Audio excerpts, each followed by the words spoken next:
menos en calhidos muitas praias desconhecidas. Mseu fluxo completo, havia elevado Robert Jones, soldado raso de batalhão de trabalho, de ambiente pouco propicio e o depositado campo de prisioneiros atrás das linhas inimigas.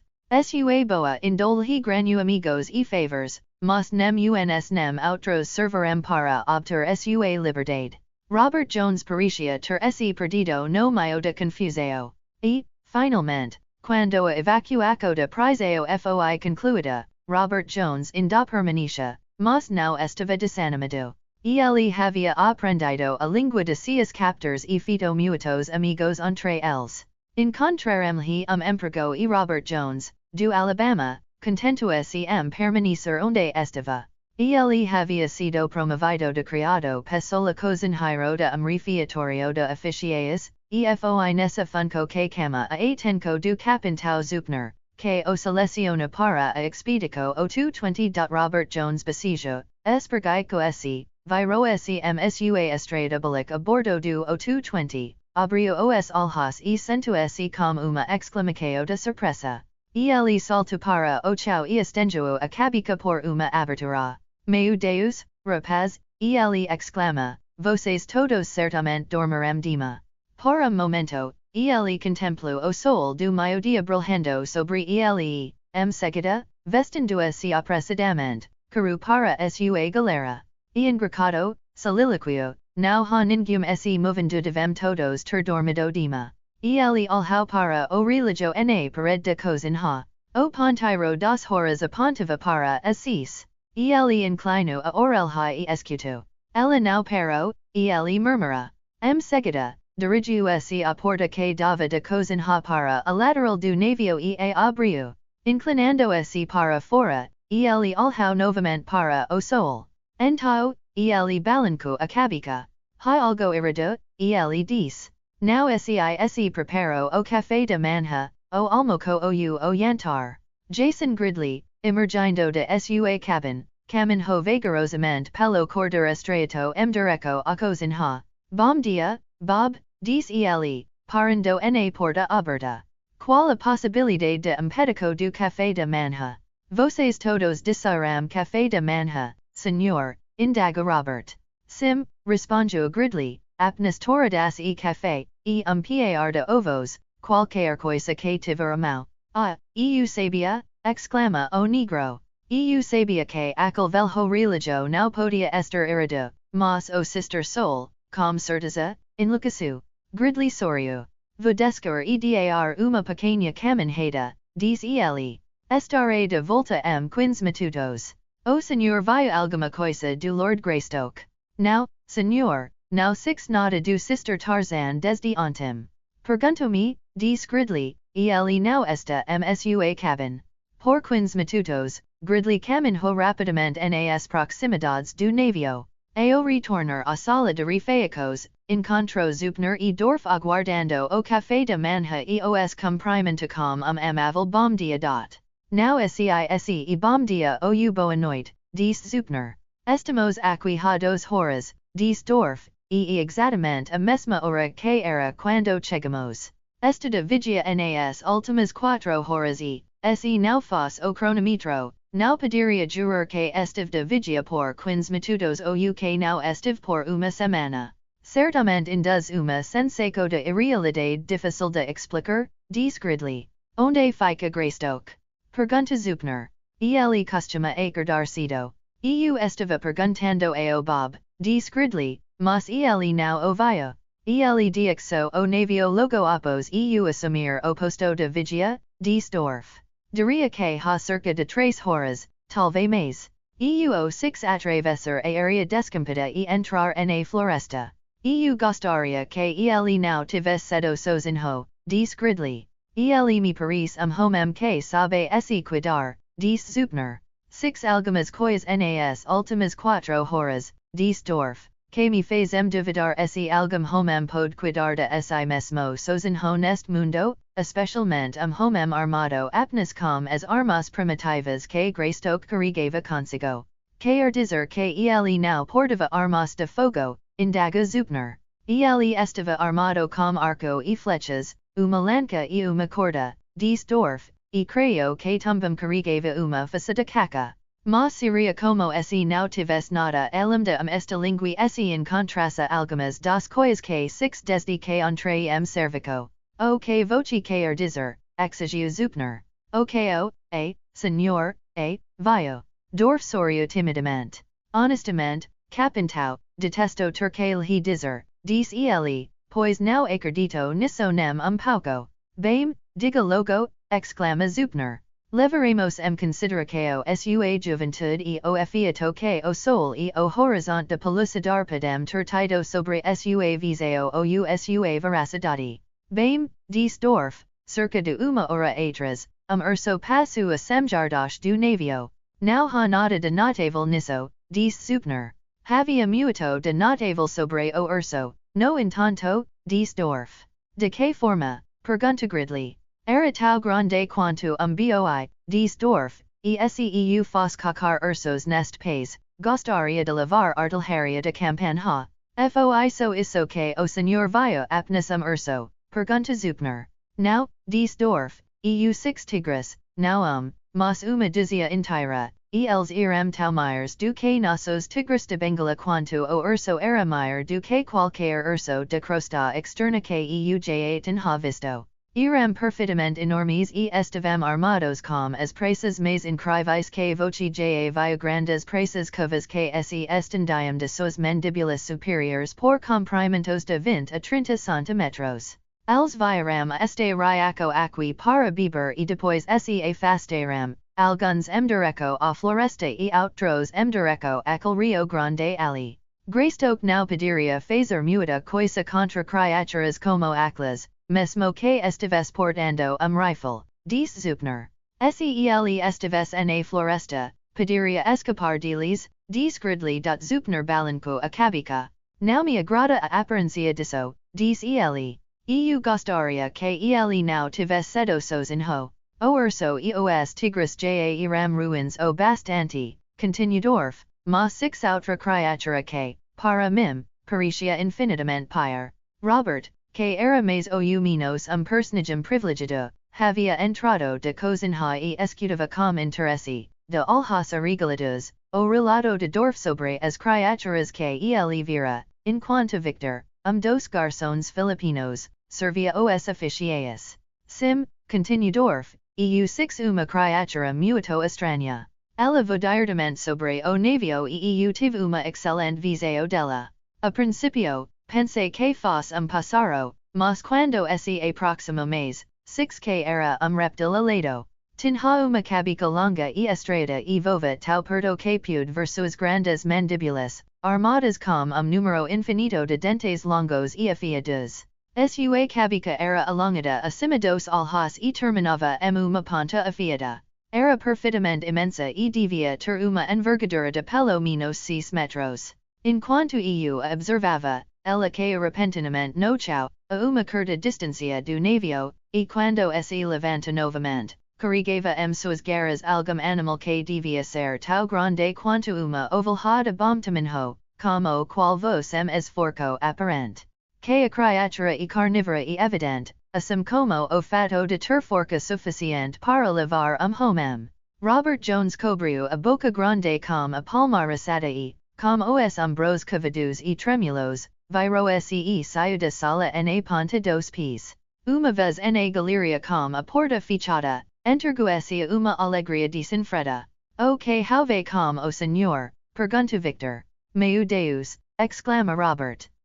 Eu sempre aqui que alguns daqueles cavalheiros do Clube Aventureiro Birmingham fossem mentirosos, mas, puxa, eles não chegam aos pés do Tenente Dorf.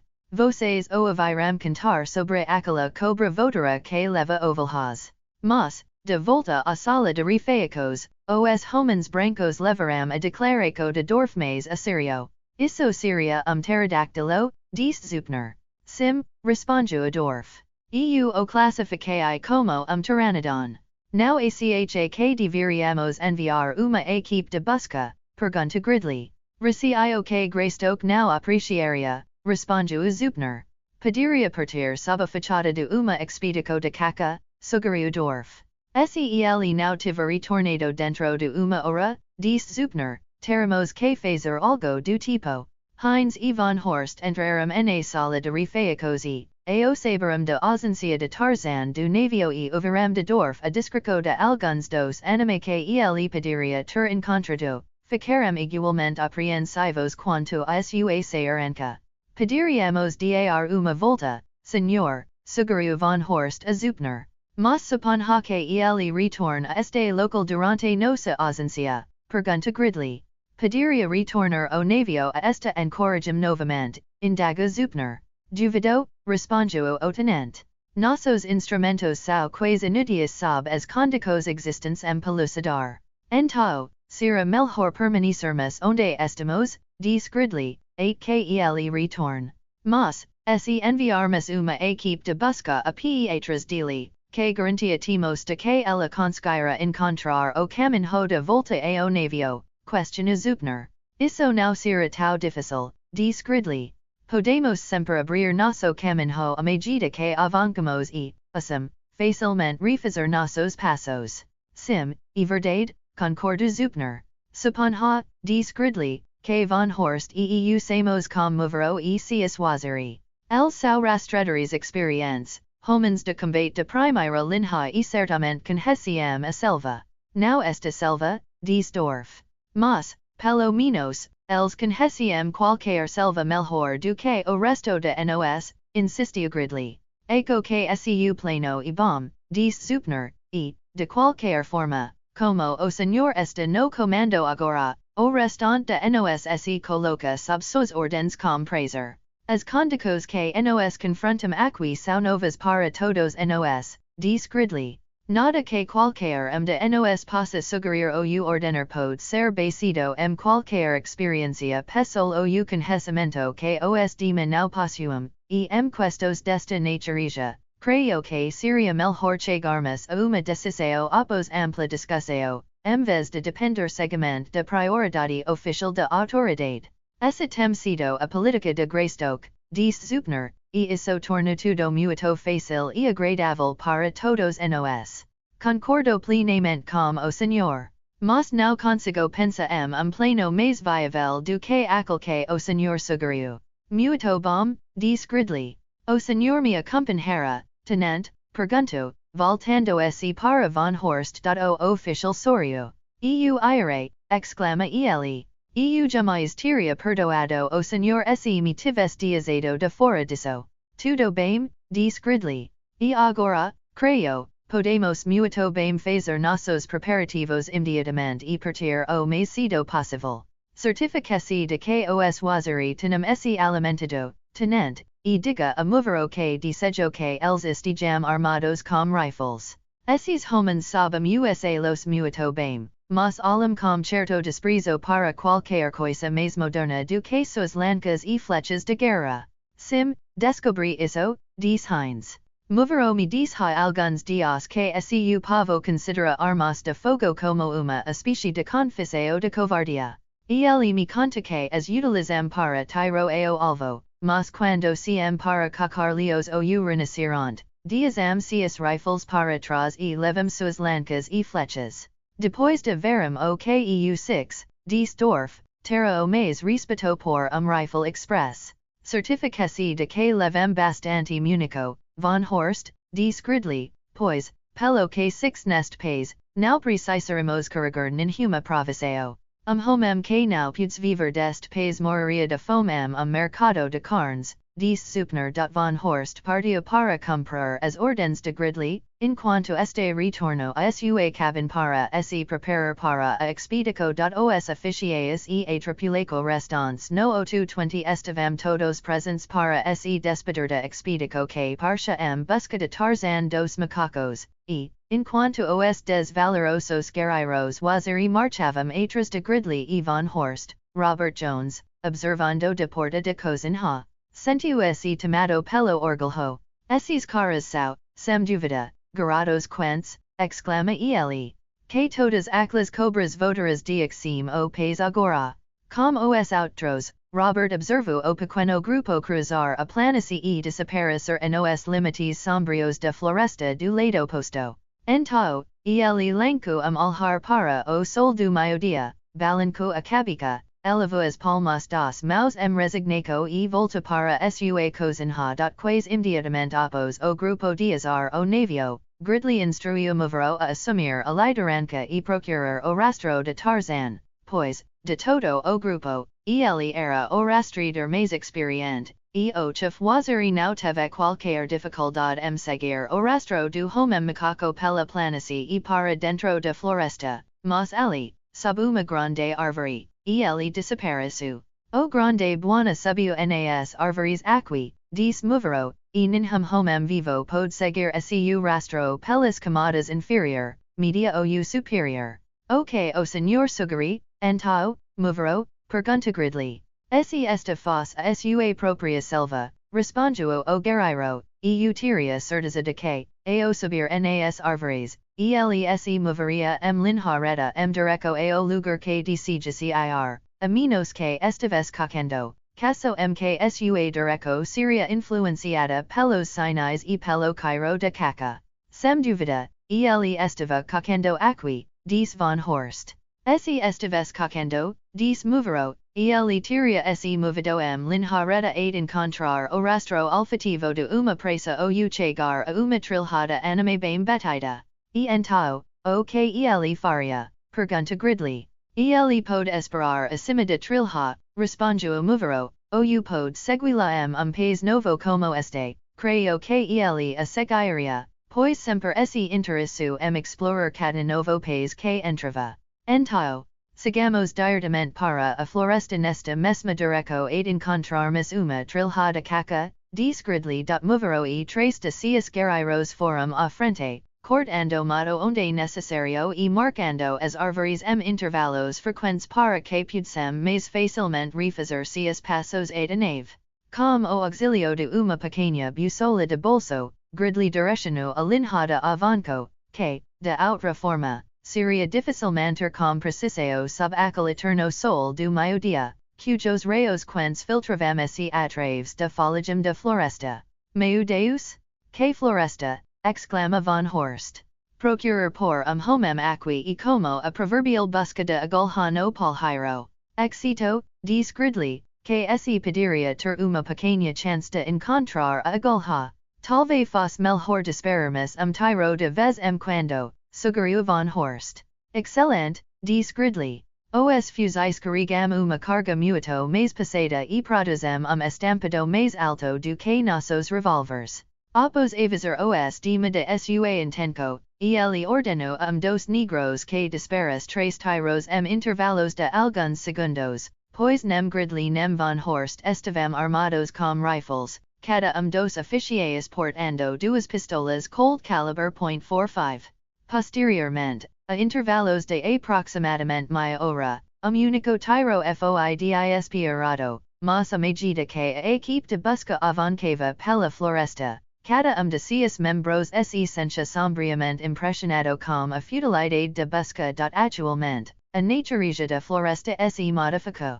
As árvores estavam plantadas com menor proximidade, e a vegetação rasteira, embora ainda formasse uma tila quase impenetrável, era menos densa do que antes. Ali, eles encontraram uma ampla trilhada anime, desgastada por inúmeros cascos e patas at uma profundidade de 60 cm ou mais abaixo da superfície do terreno circundante, e ali Jason gridley cometeu erro. Não nos preocuparemos marcar as árvores enquanto seguirmos esta trilha, disse ele a movero, excito lugares onde ela passa se bifurcar ou ser cruzada por outras trilhas. Afinal, foi erro bastante natural. Uma vez que algumas árvores marcadas ao longo da trilha não serviriam para nada ao seguila de volta, quando desejassem retornar da jornada aqui era mais fácil, e, enquanto os guerreiros waziri avancavam ritmo acelerado, as milhas se sustavam rapidamente, e o sol do meio-dia já havia lancado seu fítico sobre eles, de modo que o elemento tempo parecia não entrar seus cálculos. Enquanto a vida abundante ao seu redor absorvia a atenco de negros e brancos igualmente. Macacos estranhos, alguns deles com uma aparência surpreendentemente semelhante à humana e de grande porte, observavamo-os passar. Passaros de plumegans tanto alegres quanto sombrias dispersaramo-se protestando diante de seu avanco, e novamente voltos obscuros surgiram atraves de vegetação rasteira, com o som de pés amortecidos por toda parte às vezes, atravessavam uma extensão de floresta tão silenciosa quanto o túmulo, e outras ocasiões pareciam estar cercados por caos de rosnados, rugidos e gritos horríveis. Gostaria de ver alguns daqueles sujeitos, disse Von Horst, após uma explicação sonora particularmente selvagem. Esta surpreso que ainda não tínhamos sido avistados, respondeu Gridley, mas imagino que eles estejam pouco cautelosos conosco agora, não apenas por causa de nosso número, mas também por causa dos outros, para eles estranhos e desconhecidos, que devemos nos envolver. Estes naturalmente aumentariam a suspeita que deve ter sido despertada pelo som de nossos tiros. Voce noto, disse Von Horst, que a maior parte do rudo parece vir detrás de nos, refiro-me aos sons mais selvagens e rosnados. Ouvi guinchos e rudos que pareciam o bramido de elefantes à direita e à esquerda e à frente, mas apenas rosnado ou rugido ocasional parece vir desses direcos e sempre a uma distância considerável. Como o senhor explica isso? Pergunta Gridley. Não consigo explicar, respondeu Von Horst. E como se estivessemos avancando no centro de uma procissão, com todos os carnívoros selvagens nos seguindo. Este sol porém do meio-dia tem suas compensacos, observa Gridley como uma risada, pois pelo menos garante que não teremos que passar a noite aqui. Naquele instante, a tenco dos dois homens foi atraída por uma exclamação de dos waziri que estavam atrás deles. Alhi, buona? Alhi, exclama o homem, apontando para trás, ao longo de trilha, seguindo a direção do estendido do waziri, Gridley e Von Horst viram uma enorme fera se esgueirando lentamente pela trilha atrás deles. Meu Deus, exclama Von Horst, e eu pensei que Dorf estivesse exagerando. Parece impossível, exclama Gridley, que quinhentas milhas abaixo de nossos pés automóveis estejam correndo por ruas lotadas por edifícios enormes, que lá o telegrafo, o telefone e o radio sejam tão comuns a ponto de não despeda comentários, que incontáveis milhares vivem suas vidas inteiras sem nunca ter que usar uma arma autodefesa, e, no entanto, no mesmo instante, estamos aqui diante de tigradente de saber ambiente que pode não ter existido na crosta externa por milhão de anos. Alhi para eles, exclama Von Horst. Se ha uma dúzia deles. Vamos atirar, buona? Perguntou dos waziri. Ainda não, respondeu Gridley. Aproximam-se e estejam prontos. Parece que estão apenas nos seguindo lentamente, o grupo recuo, uma linha de waziri na retaguarda, de frente para os tigres e afastando-se lentamente deles. Mover o recuo para o lado de Gridley. Por muito tempo, buona, disse ele, houve rastros de muitos elefantes na trilha, ou rastros que pareciam rastros de elefantes, embora fossem diferentes. E agora mesmo avistei algumas das bestas à frente. Não consegui distingui-las claramente, mas, se não forem elefantes, se assemelham muito a eles.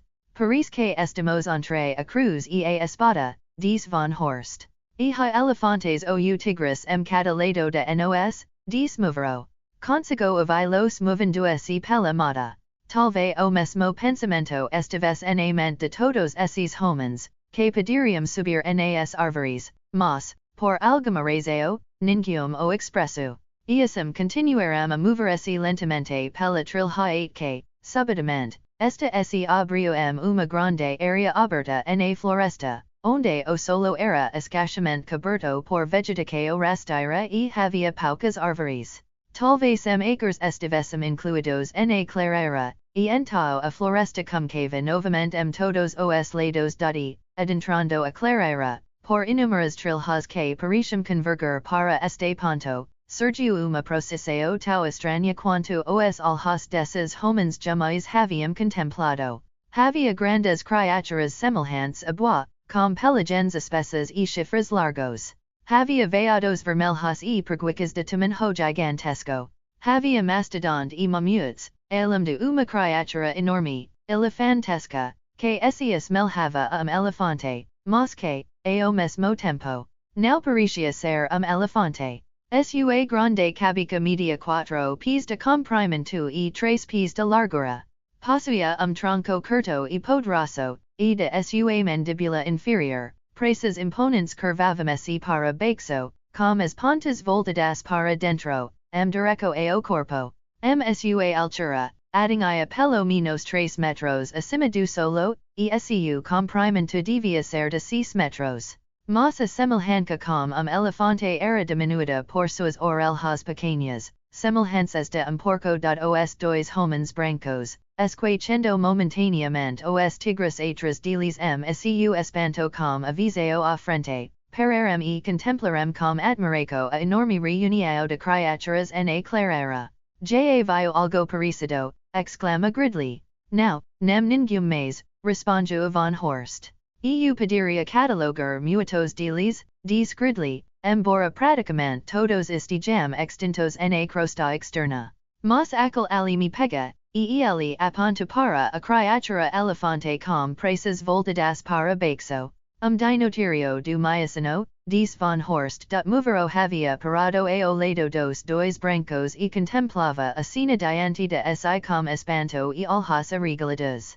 Bem, pergunta Gridley, o que o senhor acha disso, Movero? Ego que entendi agora, buona, respondeu o negro, e se alguma vez vamos escapar, nossa única chance atravessar aquela clareira o mais rápido possível. Os grandes felinos estão reunindo essas criaturas aqui e, breve, haverá uma matança como os olhos do homem jamais viram. Se não formos mortos pelos felinos, seremos pisoteados a morte por essas bestas mcs as forcos para escapar ou lutar contra os tigres. Acredito que o senhor esteja certo, Movero, diz Gridley. Há uma abertura logo à nossa frente, diz Van Horst. Gridley chama os homens ao seu redor e aponta para a floresta do outro lado da clareira. Aparentemente, nossa única chance agora, diz ele, e atravessar antes que os felinos se aproximem dessas bestas. Já entramos na clareira longedema para tentar nos refugiar nas árvores deste lado, pois os dentes de saber estão muito próximos. Mantenemos-se juntos e não atirem nada, a menos que sejamos atacados. Alhi, exclama Van Horst. Os tigres estão entrando na clareira por todos os lados. Eles cercaram sua presa. Indaha uma abertura à nossa frente, buona, diz Movero. A pequena comitiva já se movia lentamente pela clareira, coberta por anime nervosos que se moviam irritadicos para lá e para cá, com todo o seu comportamento marcado por apreensão nervosa.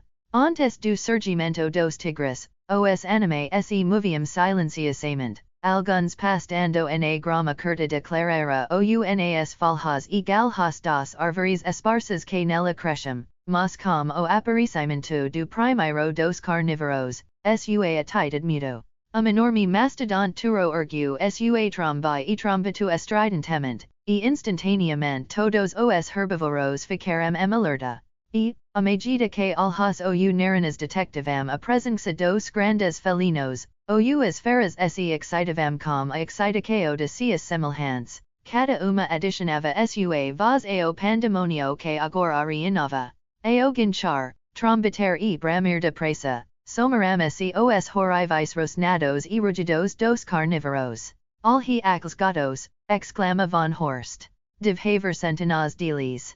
E sua estimativa não era exagero, pois de todos os lados da clareira, como exico de único ponto posto a eles, os felinos estavam emergindo da floresta e começando a cercar o rebanho. O fato de não terem se precipitado imediatamente evidenciou o respeito que tinham pelos enormes anime que haviam encarrilhado, a maioria dos que não osariam atacar, a não ser número superior. Então, Mamute, turo gigante com a cauda erguida e as orelhas empanadas, enrolo a tromba acima de cabica e investiu. Mas uma vintina de grandes felinos, resnando horrivelmente, saltaram para recibilo, e oturo, perdendo a coragem, giro amplo circulo e retorno a manada. Sele tives atravessado aquela linha ameaçadora de praças e garras, como poderia ter feito com seu grande tamanho, peso e forca, teria aberto uma brecha pela qual uma debandada dos outros anime teria levado a maior parte deles para a saranca dos herbívoros terrorizados. Como a tenco voltada para os tigres ameaçadores, prestaram pouca atenção aos insignificantes seres humanos que passavam por entre eles.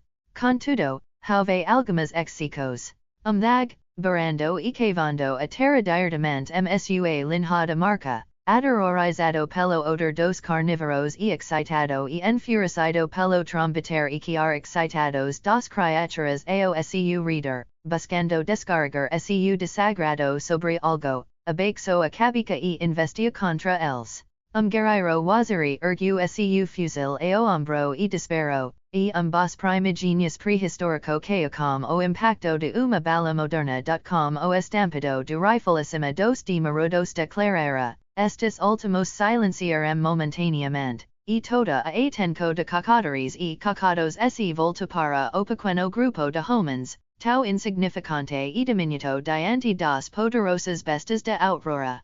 Dinoterio, com suas pequenas orelhas ertas e a cauda rigidamente erta, caminhava lentamente direto a eles. Quais imediatamente, outros seguiram seu exemplo, ate que pareces que toda a aglomeração estava convergindo sobre eles. A floresta ainda estava a 100 metros de distância quando Jason Gridley percebeu a gravidade da emergência que agora os confrontava. Teremos que correr, disse ele. Disparam uma salva e, seguida, caram para as árvores. Se eles avancaram, cada homem terra que se virar por conta própria. O waziri giro e encarou a manada que avancava lentamente e, então, a comando de Gridley, eles atiraram. A salva estrondosa certiu efeito sobre as bestas que avancavam. Hesitaram e, seguida, viraram se e recuaram, mas, atrás deles, estavam os carnívoros. E, mais uma vez, eles se voltaram na direção dos homens, que agora se moviam rapidamente direto à floresta. Lá vão eles, exclama Von Horst. E, ao olhar para trás, revelou o fato de que todo o rebanho, impulsionado ao terror pelos tigres que o perseguiam, havia entrado uma estampada frenética. Se foiu não ataque direto ao pequeno grupo de homens e questionável, mas o fato de estarem seu caminho foi suficiente para selar seu destino, caso não conseguissem alcançar a saranca da floresta à frente dos quadrúpedes investida. Disparam outra salva, grita Gridley. E, mais uma vez, o waziri se virou e disparou. Dinoterio, tag e dois mamutes tropicaram e caram no chão, mas o restante da manada não hesitou. Saltando sobre os cadáveres de seus camaradas caídos, eles avancaram impetuosamente sobre os homens fuga. Naquele momento, a verdade era que cada homem lutava por si, e a pressão era tamanha que os valentes waziri abandonaram seus fuzis, considerando os fardo inútil para a fuga. Vários dos servos vermelhos, mais velozes fuga do que os membros da manada, assumiram a liderança e, estampada atrás do grupo, dispersaram no para a esquerda e para a direita. Gridley e Von Horst tentavam cobrir a retirada dos waziri e conter a carga dos anime pânico com seus revólveres. Eles conseguiram converter alguns dos líderes, mas, seguida, grande servo vermelho passou entre eles, forçando-os a saltar rapidamente para escapar de seus chifres pesados, e atrás dele surgiu pesadelo de bestas aterrorizadas, separando-os indames. Não muito distante de Gridley, crescia uma única árvore gigante, a uma curta distância de borda declarara. Percebendo esse sozinho e impossibilitado de recuar mais, o americano virou se caru direto à árvore, enquanto Von Horst foi forcado a fugir para a selva. que agora estiva quais aoscu alcance atordoado por uma enorme preguiça, gridley se levanto apressadamente e, passando frente a mastodonte fuga, alcanque arvore no momento que o grosso de manada pânico se fechava aoscu reader. Seu tronco robusto lhe proporciona pratico momentânea e, no instante seguinte, eleja havia escalado seus galhos instantaneamente, seu primeiro pensamento foi para seus companheiros, mas onde eles estiveram momento antes, agora havia apenas uma massa sólida de bestas saltando, mergulhando e aterrorizadas. Não havia sinal de ser humano lugar nenhum, e gridley sabia que nenhuma criatura viva poderia ter sobrevivido a passagem daquelas incontáveis toneladas de carne aterrorizada. Ele sabia que alguns deles deviam ter alcançado a floresta, mas duvidava que todos tivessem chegado saranca e temia particularmente por Von Horst, que estava pouco atrás dos waziri. Os alhos do americano percorreram a clareira, observando uma cena que, provavelmente, toda a história do mundo, jamais havia sido contemplada pelos olhos humanos.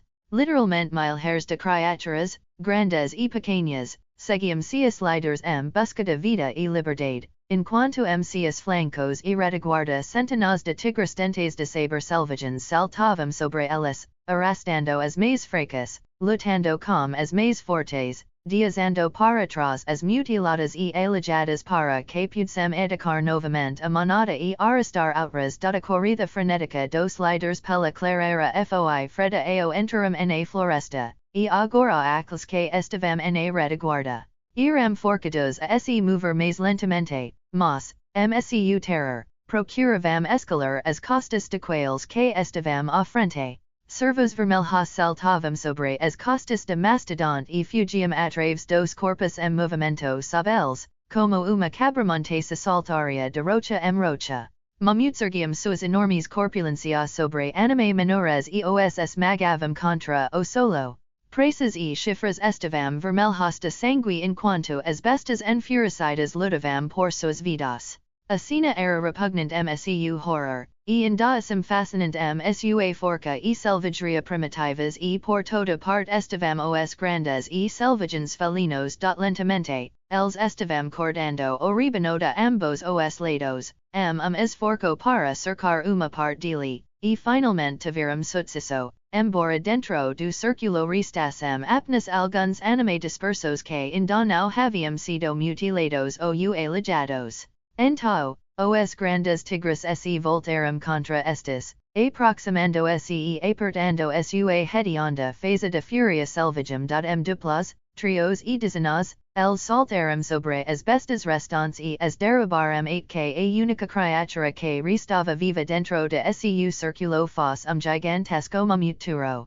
Seu pelo espesso estava salpicado de sangue e suas presas, vermelhas de sangue.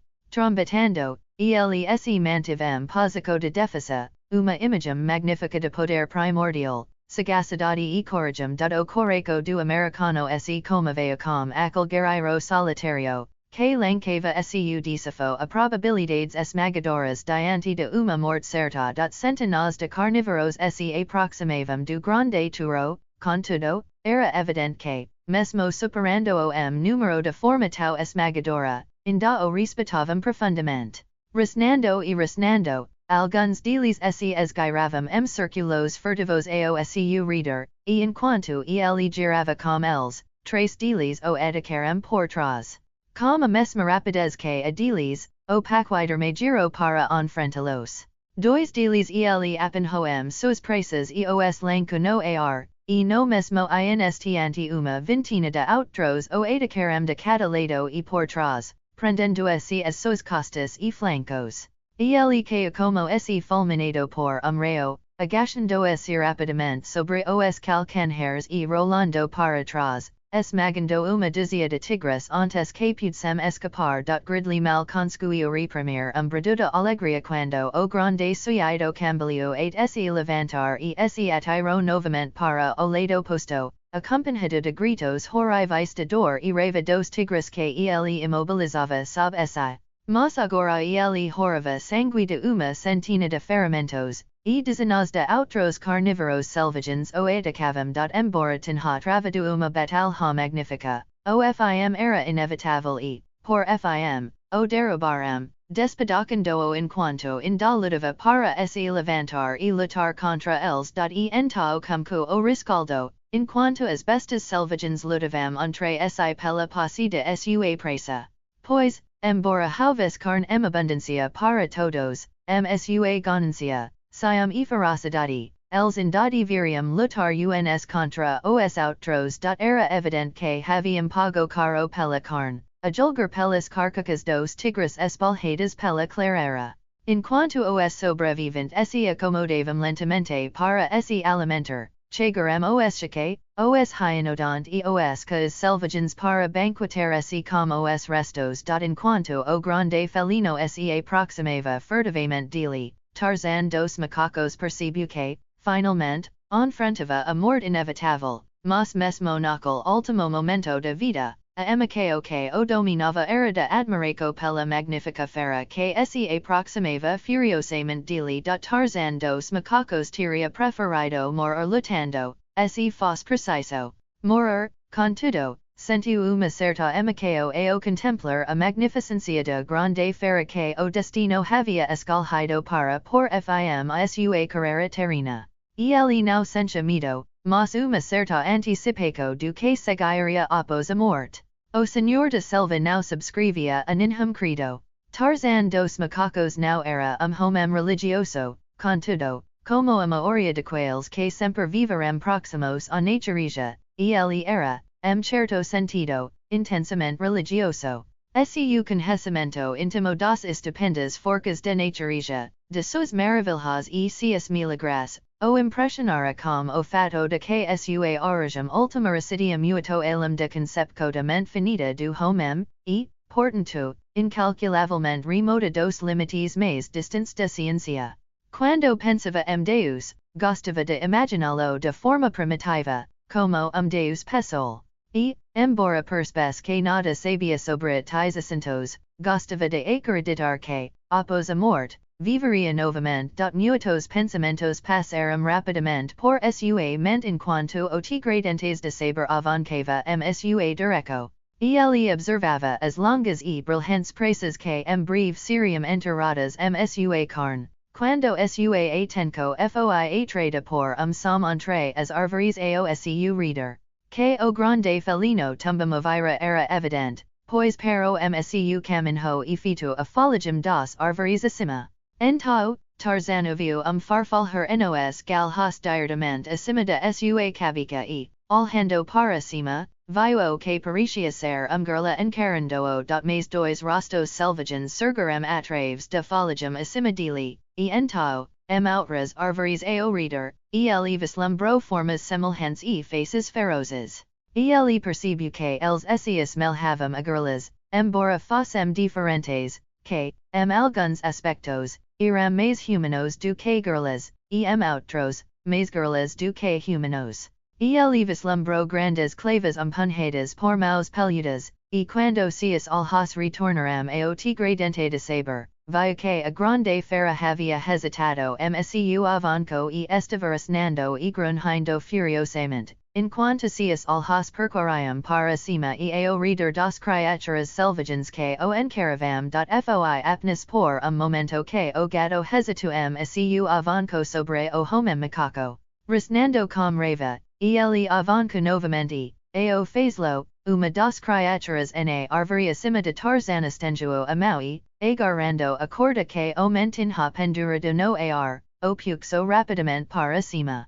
Então, várias coisas ocorreram simultaneamente. O tigre dente de saber salta para recuperar sua presa e uma dúzia de clavas passadas foram lançadas pelo ar das árvores circundantes, atingindo o grande felino fortemente na cabeça e no corpo, como o resultado de que as garras que, da outra forma, inevitavelmente teriam se cravado na carne do homem macaco, rocaram no inofensivamente, e, instante depois, ele foi puxado para cima, entre os galhos da árvore, onde foi agarrado por três brutos, peludos, cuja atided sugaria kele esteria melhor se tivesido diazado amerse do tigradente de saber. Dois deles, de cada lado, agarram breco, enquanto o terceiro o agarro pela garganta como uma mão, mantendo o porte erguido acima da cabeça como a outra. Então, dos labios de criatura que o encarava,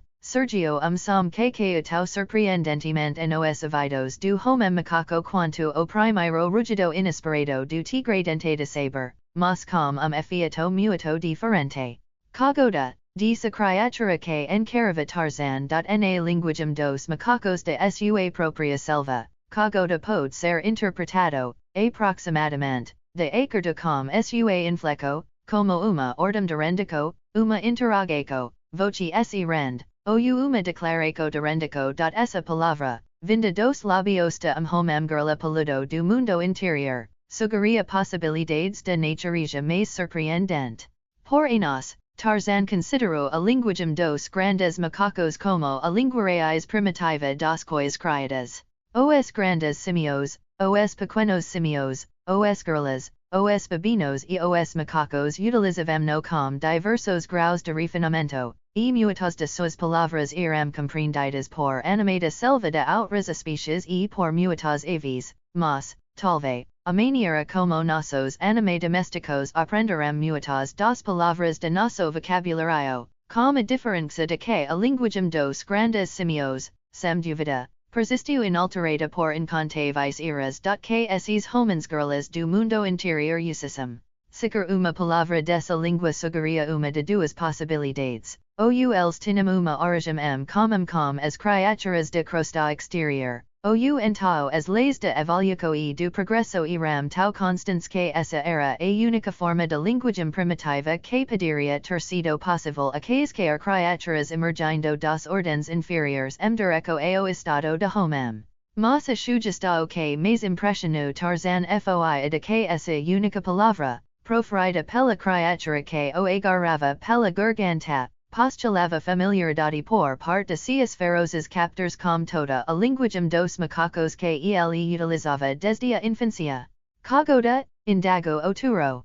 Cagoda, diz Tarzan dos macacos. O bruto, encarando Tarzan, abaixo pela metade seu porte, como se estivesse surpreso a ouvir o prisioneiro responder sua própria língua. Quem e voce, ele exigiu na língua dos grandes simios. Su Tarzan podraço cacater. Podraço lutador, respondeu o homem macaco.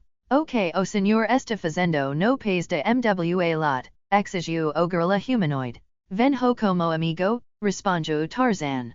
Não tenho nenhuma desavença com o seu povo. O suido havia abaixado seu club, e de outras árvores surgiram mais 20 criaturas peludas, que os galhos ao redor sob seu peso. Como aprendeu a língua dos sagotes, indagou o touro. Já capturamos gilax no passado, mas o senhor e o primeiro que fala o entende nossa língua. E a língua do meu povo, respondeu Tarzan. Quando eu era pequeno balo, aprendi isso com Kala e outros macacos da tribo de Kerchuk. Nunca ouvimos falar da tribo de Kerchuk, diz o touro. Talvez ele não esteja dizendo a verdade, diz outro. Vamos matá-lo, ele e apnissem gilac. Now, diz terceiro. Levo de volta a mwa lot para que toda a tribo de mwa lot possa participar do assassinato. Isso é bom, diz outro. Levem-no de volta à tribo, e enquanto o matamos, dançarmos. A linguagem dos grandes primatas não se assemelha a nossa. Soa aos ouvidos humanos como rosnados, latidos e grunhidos, pontuados por gritos estridentes, e praticamente intraduzível para qualquer língua conhecida pelo homem. No entanto, transmite a Tarzan e aos sagoths o sentido que lhe atribuímos. É meio de comunicar o pensamento, e a essa sua semelhança com as línguas dos homens. Tendo decidido sobre a disposição de seu prisioneiro, os sagoths voltaram sua atenção para o tigradentes de saber, que havia retornado a sua presa, sobre o corpo de qual estava deitado. Ele não estava se alimentando, mas contemplava furiosamente as árvores, en Karen dosius algoses. In quanta tres dos girlas prendium os pulsos de Tarzan atras dos costas com uma tira de coro de veado, os dema voltarum sua atenco para o tigre. Tres ou quatro deles lancarium bordos bem direcionados mscu rosto intervalos tau bem cronometrados que a grande fera nada poderia fazer ilum de se defender dos prostias que se aproximavam. E enquanto ele estava assim ocupado, os outros sagiths, que já haviam lancado clavas, saltaram para o chão e as recuperaram com uma agilidade e celeridade que teriam honrado o menor macaco da selva. O risco que correrem demonstrava grande autoconfiança e elevada coragem, pois, com frequência, eram compelidos a arrancar seus portes quais sob as garras do tigre dente de saber. Abalado e machucado, o grande felino recu centímetro por centímetro 8 que, incapaz de suportar a survivada por mais tempo, subitamente virou as costas e salta para o mato, onde por algum tempo o som de sua retirada mdisparada pode ser distintamente ouvido. E com a partida do carnívoro, os girlas homens saltaram para o chão e se lançaram sobre a carcaça do dag, com presas afiadas, dilaceravam sua carne, frequentemente lutando entre si como feras selvagens por algum pedico particularmente apetitoso, mas, diferentemente de muitos dos escalos inferiores da humanidade acacios semelhantes, não sem panturavam, e, tendo saciado sua fome,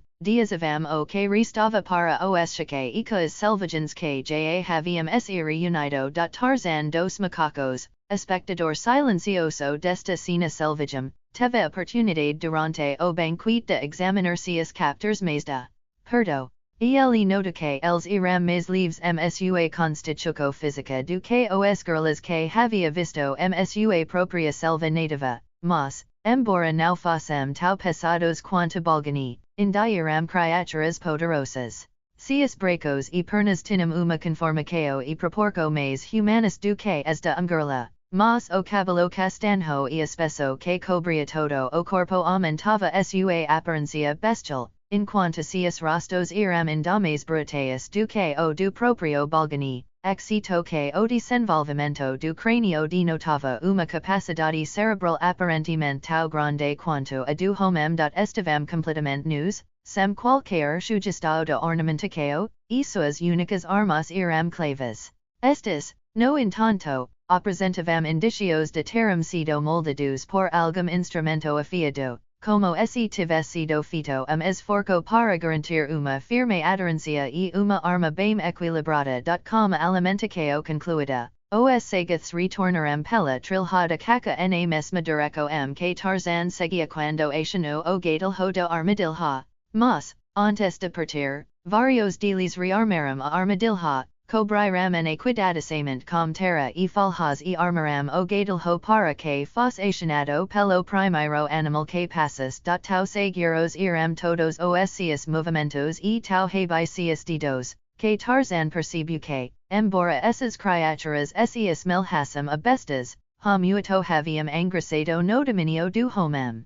Talvez ainda estivessem estágio inferior na escala evolutiva, mas eram inquestionavelmente homens com cerebros de homens e rostos e peles de girlas. Enquanto os sagiths percorriam a trilha na selva, caminhavam ertos como homens, mas, outros aspectos, lembravam a Tarzan os grandes macacos que eram seu próprio povo, pois não se entregavam nem ao riso nem ao canto, e sua taciturnidade sugeria a ausência de fala dos alelai. A maior dependência que depositavam seus ouvidos e narizes, vez de seus olhos, sua vigilância incessante contra a surpresa por inimigo, evidenciava que certas de suas faculdades sensoriais eram mais desenvolvidas do que no homem. Embora, pelos padrões humanos, pudessem ser julgados feios e horripilantes, não impressionaram Tarzan dos macacos, que reconheceu neles uma certa majestade primitiva de porte e semblante,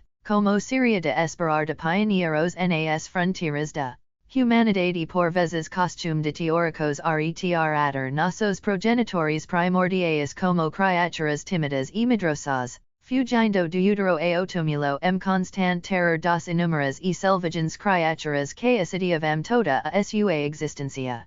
Mas, como não paris razoável que uma criatura tal mal equipada para a ofensa e a deficipudes ter sobrevivido sem coragem, paris muito mais consistente assumir que, como o alvorecer de razão, Sergio certo complexo de superioridade vasto e, a principio, estúpido egoísmo que conhecia a cautela, talvez, mas não o medo, nem qualquer outra teoria e sustentável, a menos que suponhamos que, dos lombos de uma criatura com coraco de coelho, surgirem homens que cacavam o bicente, o mamuti, o urso das cavernas com lancas rusticas com pontas de pedra. Os sagoths de pelucidar podem ter sido análogos, na escala de evolução, aos homens de Neanderthal de crosta externa, ou, de fato, podem ter estado a degrau abaixo, no entanto, seu comportamento, não havia nada que sugerisse a Tarzan que eles tivessem alcançado esse estágio na evolução por meio de conveniência de fuga.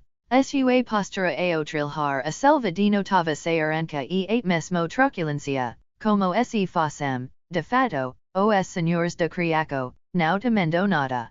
Talvez Tarzan compreendesse melhor a atitude deles do que qualquer outro, pois a sua própria, na selva, sempre fora de estimar inquestionável, como qual uma certa cautela inteligente não era incompatível. Eles haviam perseguido apenas uma curta distância do local de captura de Tarzan quando os sagoths pararam ao lado de tronco oco, o esqueleto de uma grande árvore que havia caído ao lado de trilha. Uma das criaturas bateu no tronco com seu club dois, três. E então, após uma pausa momentânea, ele repetiu a mesma batida. Três vezes o sinal e capela selva, e então o sinalizador fez uma pausa, ouvindo, enquanto outros paravam e encostavam os ouvidos no chão. Fracamente pelo ar, mas nitidamente pelo solo, chegou sinal de resposta dois, três. As criaturas pareciam satisfeitas e, escalando as árvores circundantes, acomodaram-se confortavelmente, como se estivessem se preparando para uma espera. Dois deles carregaram Tarzan facilmente para o alto, pois, com as mãos amarradas atrás das costas, ele não conseguia escalar sem ajuda. Desde que iniciaram a marca, Tarzan não havia falhado, mas agora ele se voltou para dos sagoths próximos a ele. Remova as algemas de meus pulsos, diz ele. Não seu inimigo. Targash, diz aquele a quem Tarzan havia se dirigido, o gilac deseja que suas algemas sejam removidas. Targash, grande touro com presas caninas brancas notavelmente longas, voltou-se al selvagens para o homem macaco. Por longo tempo, ele encarou o prisioneiro sem piscar, e pareceu a Tarzan que a mente do meu bruto lutava com uma nova ideia.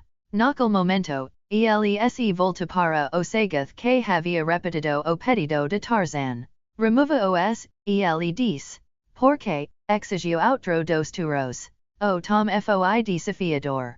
Porque eu, Targash, digo tirem-nos, rosno o outro. Voce não emwa lot. Ele eorei. Semwa lot ordenar que os retiremos, nos retiraremos. Eu não su mwa lot, tuyad, su Targash, e Targash des tirem-nos dot. Tuyad se aproxima de Tarzan. Mwa lot chegara breve, diz ele. Semwa lot ordenar que os retiremos, nos retiraremos. Now recebemos ordens de Targash. Como uma pantera, rápida e silenciosamente, Targash saltou diretamente para a gargantada tuyad. Now have aviso previo, nem mesmo instante de hesitação. Nesse momento, Tarzan percebeu que Targash diferia dos grandes macacos como os que o senhor da selva estava familiarizado na crosta externa, pois entre eles dois machos normalmente precisavam passar por longo preludio de andar com as pernas rígidas e resmungar insultos antes que deles se lança sobre o outro combate mortal. Mas a mente de Targash havia funcionado com igual celeridade, tanto que desiseo e acoparecerem quais simultaneous o impacto do corpo pesado de targash derobutayad do galho que estava, mostau naturalmente arborias iram as duas grandes criaturas que, mesmo enquanto caem, estenderem as mãos e agarrarem o mesmo galho e, indalutando, cada com sua mal livre e suas presas passadas, ali permanecerem por segundo, amortecendo a queda, e então querem no chau. Els ludovem quais